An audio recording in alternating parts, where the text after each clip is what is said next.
Dice, la cintura escapular es el complejo articular de más movilidad del organismo, con sus tres ejes de trabajo y sus tres grados de movilidad. Entonces, para que sepan, la articulación o el complejo articular del hombro es la articulación más móvil de todo el cuerpo humano. El hombro está constituida por tres articulaciones anatómicas verdaderas, que son la glenohumeral, o también llamado escápulo-humeral, la esternoclavicular y la acromioclavicular. Y una articulación anatómicamente falsa, pero mecánicamente verdaderas, dice que son la escapulotorácica y la subdeltoidea.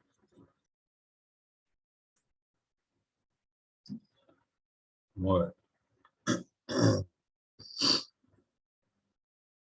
Aquí vemos las 5 articulaciones del hombro, digo, el complejo articular del hombro, donde el número 1 es la articulación más importante, la que tiene mayor movilidad en todo el cuerpo, y es la articulación glenohumeral, o también llamada escapulohumeral.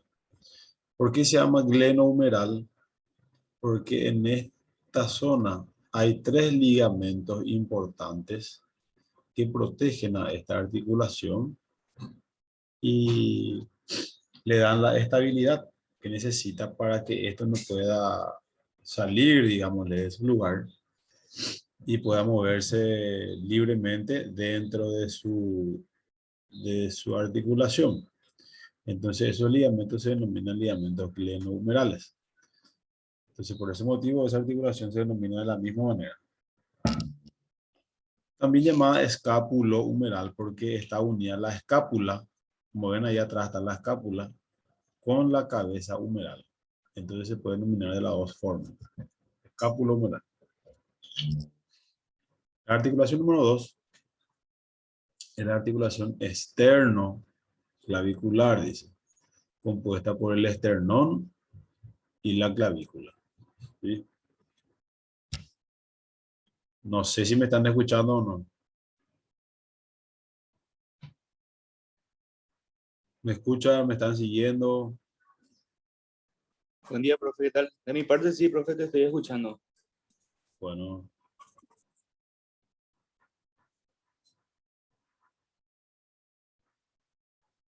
Entonces les decía que el número 2 es la articulación esternoclavicular compuesta por el esternón y la primera costilla. ¿Sí? O sea, la primera costilla y la clavícula. ¿Sí? Más que nada con la clavícula, ¿verdad? Pero hay también aquí una articulación que se denomina externo costo clavicular, ¿sí? Que está compuesta por los 3 huesos. En este caso, solamente vemos la externo clavicular. El número 3 sería la articulación acromio clavicular que se da en esta zona, entre el acromión de la escápula con la clavícula. ¿Sí? La unión del acromión de la escápula con la clavícula se denomina acromio clavicular. Esas son las 3 articulaciones verdaderas del hombro. ¿Por qué decimos que se denominan articulaciones verdaderas? Porque son articulaciones que mínimamente generan pequeños movimientos. ¿Sí? Mínimamente generan pequeños movimientos. Las otras 2 articulaciones se denominan falsas porque no generan ningún movimiento. Por eso decía que mecánicamente le denominamos falsa porque no genera movimiento, pero anatómicamente o fisiológicamente son articulaciones que están ahí para complementar. La número 4 se denomina escapulotorácica. Entre la escápula y el tórax, la parrilla costal, ven ahí la parrilla costal, el tórax y la escápula, ¿sí? Están unidos mediante los músculos. el serrato, por ejemplo, el serrato mayor y menor, une la escápula con con las costillas. Pero en esta articulación no genera ningún movimiento, ¿sí? Entonces se denominarán falsa. Una articulación falsa. Y por último está la número 5, que es la articulación subdeltoidea, compuesta por el músculo deltoides. Aquí en toda esta zona del hombro se encuentra el músculo deltoides. Entonces, la articulación subdeltoidea está dada por el músculo deltoides con, digámosle, la escápula y el húmero, ¿sí? Todo el complejo aquí del muscular. Entonces, no es una articulación que biomecánicamente genere un movimiento. Es una articulación falsa. El 1, el 2 y el 3 son verdaderas. El 4 y el 5 son falsas.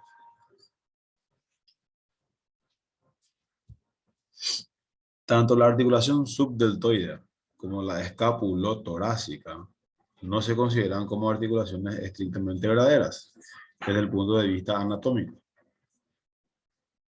porque no poseen una superficie cartilaginosa de deslizamiento. Sin embargo, sí lo son desde el punto de vista mecánico y fisiológico, puesto que están compuestas por dos superficies que se deslizan entre sí. Las articulaciones glenohumeral, esternoclavicular y acromioclavicular sí se las consideran anatómicamente articulaciones, por poseer dos superficies cartilaginosas que se deslizan entre sí.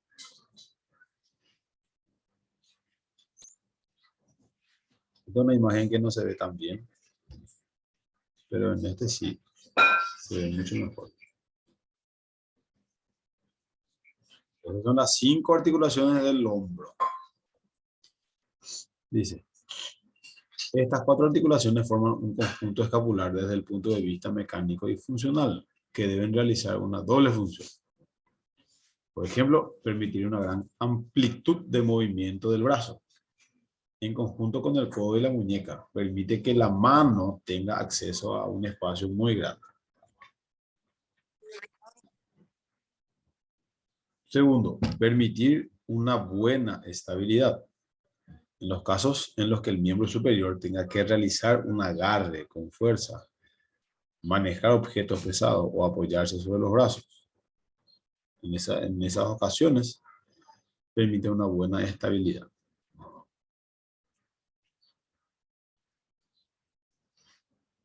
La articulación glenohumeral constituye una enartrosis mecánica. Esfera maciza encajada en una hemisfera hueca cuyo movimiento es triaxial. Enartrosis es un tipo de articulación. Enartrosis se denominan articulaciones móviles, ¿sí?, que tienen más de 3 ejes de movimiento. Los ejes instantáneos de movimiento son múltiples, considerándose como centro geométrico la cabeza del húmero. Entonces, esta es la articulación glenohumeral, formada por la cabeza del húmero y la cavidad glenoidea de la escápula. Entre ellos dos forman la articulación glenohumeral. Y esta es de forma plana. ¿Sí? La escápula tiene una zona plana, hueca, donde ingresa la cabeza del húmero para que pueda deslizarse de esta manera, para que pueda deslizarse libremente. Está formada por el húmero y la glenoides del omóplato. Es la que se conoce como articulación del hombro.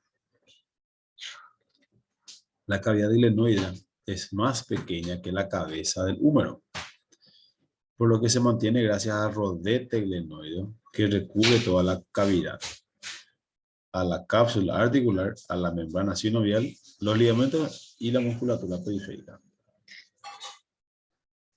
Más que nada, está compuesta por los músculos del manguito rotador.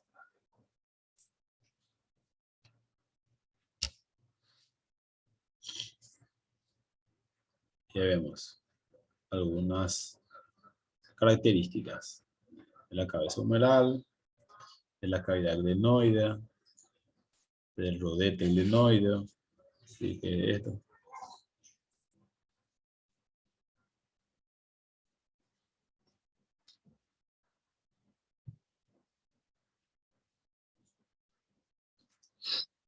Es alguno de los ligamentos, donde aquí lo que vamos a estudiar es esta articulación.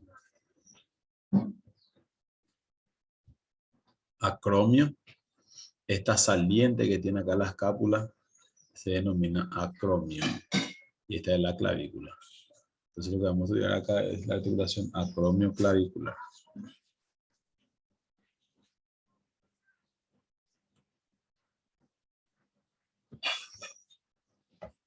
Dice, esta articulación puede palparse en la cara anterior del hombro, por debajo de la apófisis coracoides y del acromio. O sea, al ver el complejo del hombro, esa saliente que tenemos más o menos hacia la parte anteroexterna del hombro, en la zona de la clavícula, ahí podemos palpar esa articulación.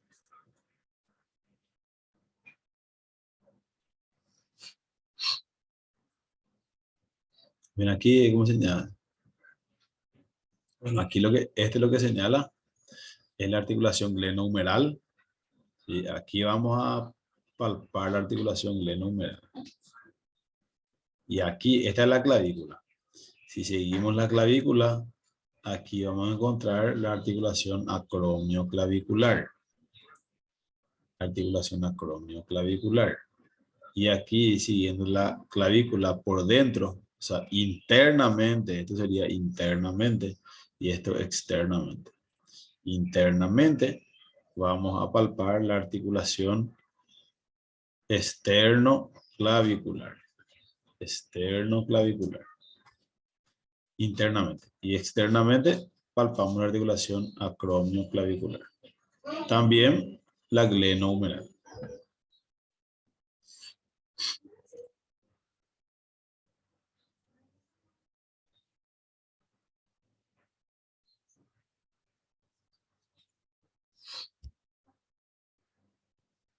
La segunda articulación anatómica que forma parte del complejo articular del hombro es la articulación externo-clavicular, constituida por la porción medial de la clavícula y el manubrio externo. Su diseño es de encaje recíproco, con un disco intraarticular que modifica su mecánica. Además, la clavícula también tiene una pequeña carilla articular que articula con el primer cartílago costal. Se palpa dirigiendo la mano por la cara anterior del tórax desde el acromión en sentido medial hacia la horquilla externa.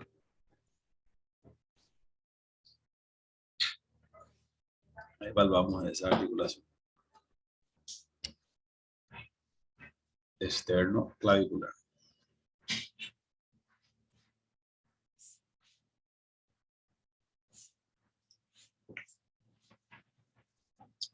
Independientemente, o sea, aparentemente parecería ser que la articulación está muy retirada, ¿verdad? Está muy lejos de lo que es el hombro. Pero no necesariamente tiene que estar aquí alrededor del hombro para que forme parte de la articulación del hombro, ¿sí?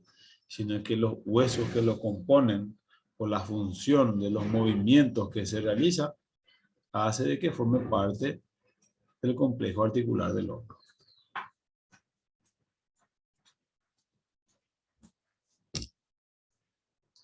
Y ahí vemos, ningún hueso está pegado a otro hueso. Siempre están unidos a través de ligamentos o de cartílagos. Y ahí ven cómo está unida la clavícula con el esternón a través de ligamentos.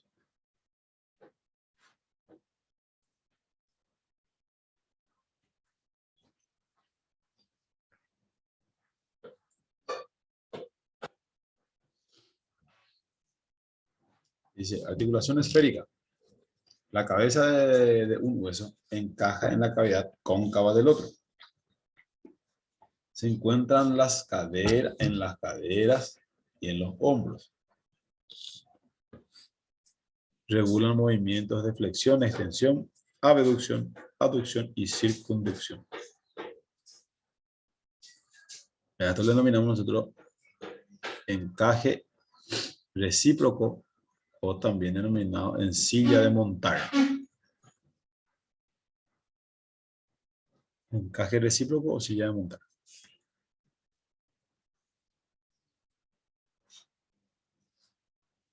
La articulación acromio-clavicular es la unión del extremo lateral de la clavícula y el acromión.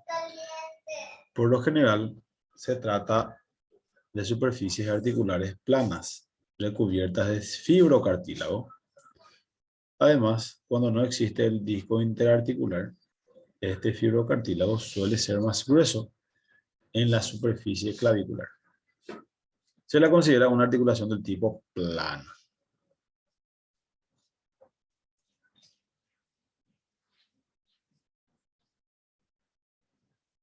Una articulación de tipo plano. Sí, porque los extremos que se unen no son redondeados, o sea, no son esféricos. Más que nada son planos en sus extremos. Entonces, de esa manera se unen. Por ende decimos que es una articulación plana.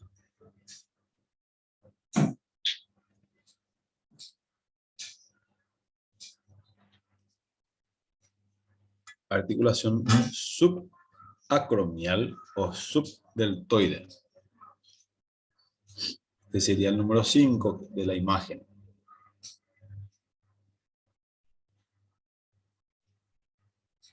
Como se mencionó anteriormente, se trata de una articulación falsa, porque no representa superficies cartilaginosas, pero sí es una articulación desde el punto de vista fisiológico, porque presenta un plano de deslizamiento celuloso entre la cara profunda del músculo deltoides y el manguito de los rotadores.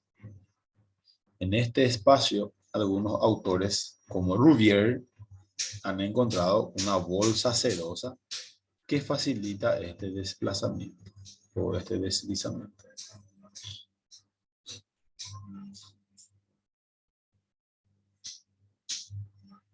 Rouvier es uno de los anátomos fisiólogos que también tiene su propio libro de anatomía. Muy interesante, muy bueno ese libro. Hay que tener eso y leer un poquito. La articulación escápulo-torácica, de igual manera, se trata de una articulación falsa, porque no presenta superficies cartilaginosas, pero sí está conformada por planos de deslizamiento celuloso, donde el músculo serrato anterior mayor es el responsable de crear dicho espacio celuloso de deslizamiento, principalmente por su disposición de extenderse desde el borde interno del omóplato hasta la pared lateral del tórax. Y podemos ver. Este sería el borde interno del omóplato.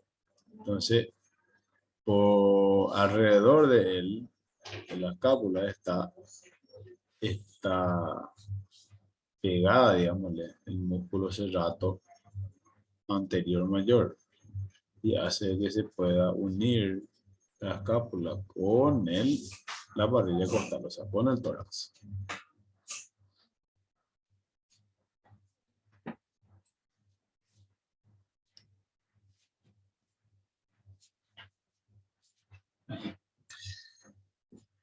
Y bueno, ¿de dónde proviene la articulación acromio-clavicular?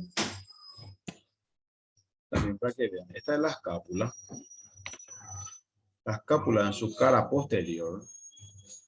Este es un hueso que tiene dos caras. Uno yo puedo mirar así hacia enfrente A eso lo denominamos cara anterior y puedo mirarlo hacia atrás y a eso lo denominamos de forma cara posterior.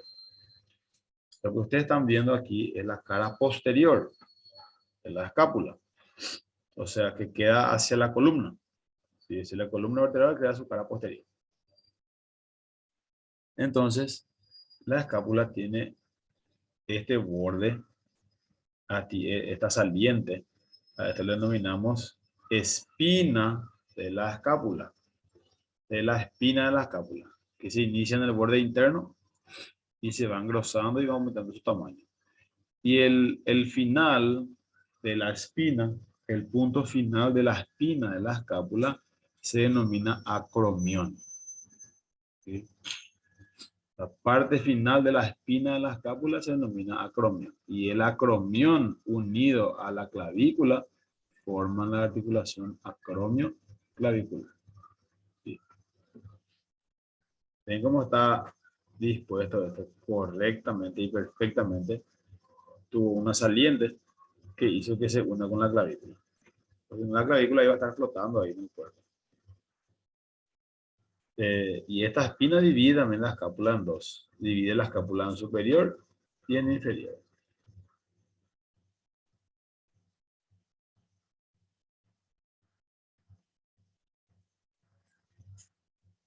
La articulación escápulo-torácica no es una articulación anatómica, sino la unión funcional de la cara anterior de la escápula con la parrilla costal correspondiente.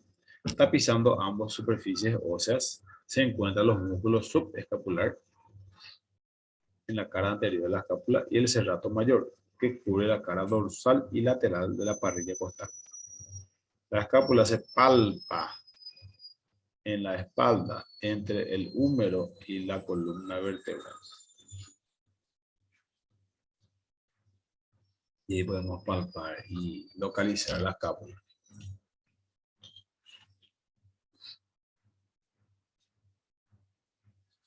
Siempre hay algunas partes de los huesos que sí podemos palpar. Y otras que no. En la escápula, por ejemplo, se puede palpar todo esto que es borde interno, el borde interno de la escápula, el ángulo inferior, este sería el ángulo de esto, sería el ángulo inferior, que se puede palpar también. Y también se puede palpar la espina en la escápula. Ahora vamos a ir a los movimientos.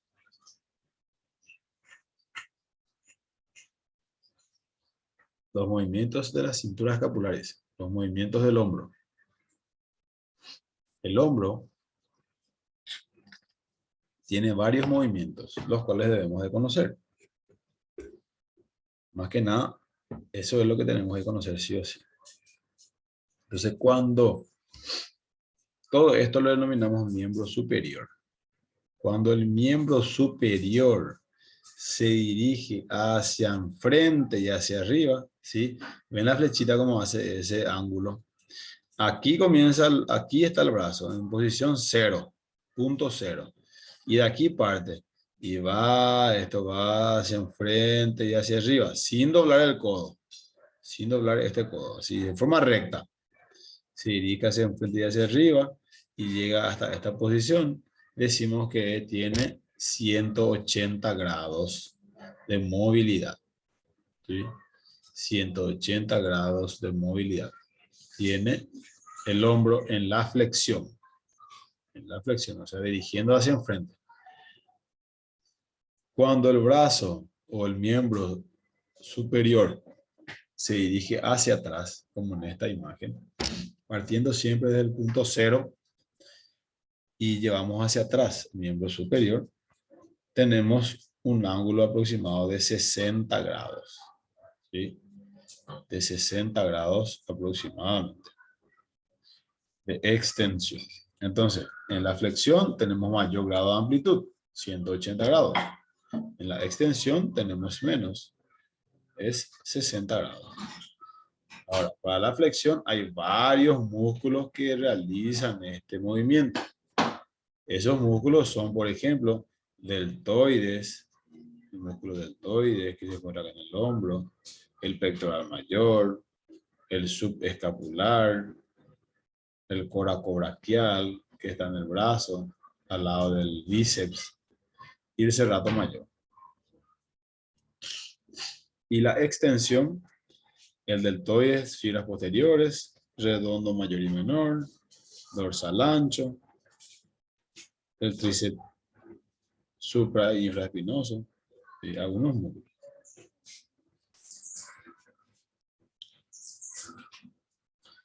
Luego está la abducción y la aducción.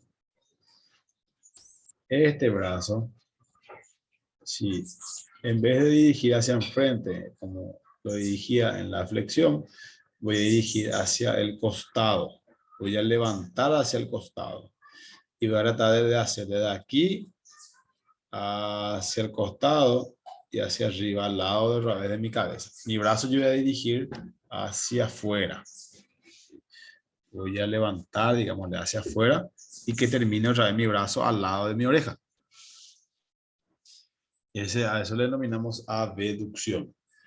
Y la abducción, al igual que la flexión de hombro, tiene un grado de movimiento particular de 180 grados.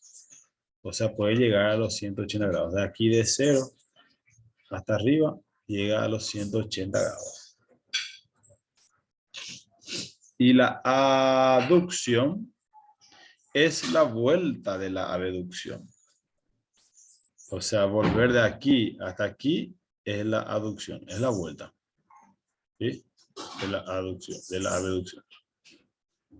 Si la abducción es 180 grados, la aducción también va a ser 180 grados, pero en sentido contrario. Ese movimiento.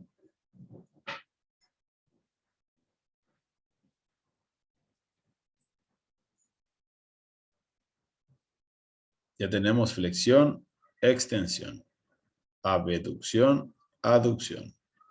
Ahora tenemos a los otros dos movimientos que faltan, que son la rotación externa y la rotación interna. En la rotación externa,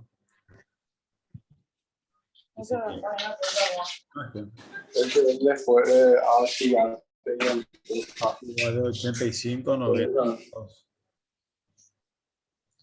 La posición ¿cómo es la posición del miembro superior? La posición del miembro superior es pegado al cuerpo, con el codo flexionado a 90 grados. ¿Sí? Y parte desde acá. Acá va a estar mi antebrazo. Mi codo flexionado va a estar acá. ¿Sí? Y a partir de acá, todo lo que pueda hacia afuera. Y es de 85 a 90 grados más o menos. Porque me no desayuno, yo te pruebo de todo, yo te desayuno.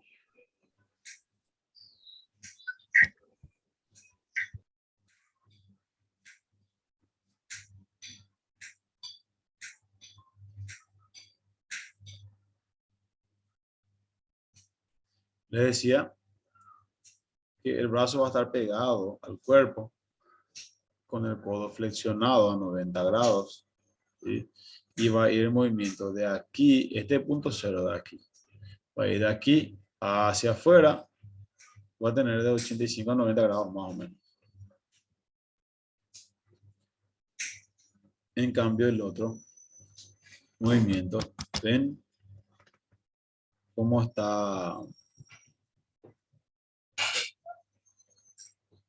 Como este miembro superior, digamos, le dirige hacia atrás del cuerpo. O lleva por detrás del cuerpo. Si la mano lleva por detrás del cuerpo. Es el movimiento que realizan normalmente las mujeres para prenderse o desprenderse el sostén. ¿Sí? Entonces, ese movimiento de dirigir hacia atrás del brazo, esa es la rotación interna. Esa es la rotación interna, que también está comprendida de los 85 a 90 grados, sí, aproximadamente. 85 a 90 grados aproximadamente. Y por último, le tenemos a la circunducción. ¿Ven? La circunducción es este movimiento que va de aquí, hace todo este rango. O sea, hace un círculo completo. Y si hace un círculo completo, significa que realiza un movimiento de 360 grados. ¿Sí? Si es un círculo completo, es 360 grados. Esa es la circunducción. Entonces, el complejo articular del hombro consta de 7 movimientos. De 7 movimientos, que son la flexión, la extensión, la abducción, la aducción, la rotación interna y externa y la circunducción. Son 7 los movimientos del hombro. Es la única articulación que realiza 7 movimientos. El resto de las articulaciones, como máximo, tiene 6 movimientos. Que son, por ejemplo, la articulación de la cabeza y cuello y la articulación de la cadera.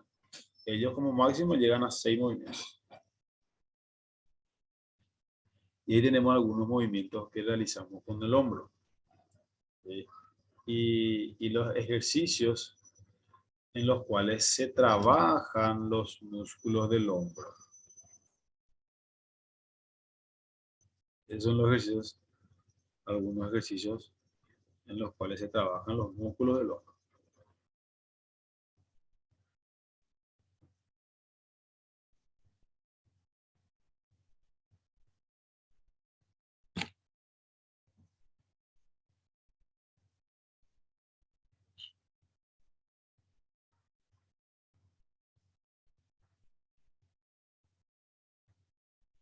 Utilizar mala carga. Un error que es la base de una rutina mal hecha. Utilizar demasiada carga en el hombro hará que no trabajemos bien y que corramos el riesgo de lesionarnos. La colocación de los brazos es necesario cuidarla para trabajar bien los músculos. Colocar los codos ligeramente doblados es importante para realizar correctamente el ejercicio. Inclinarnos al elevar la carga es un error que afectará la espalda. El balanceo a la hora de elevar la carga es un mal que muchos cometemos y que puede traer muchos problemas a la larga. Arquear la espalda, aunque estemos sentados en un banco, es otro de los errores más comunes. Por eso que insistimos y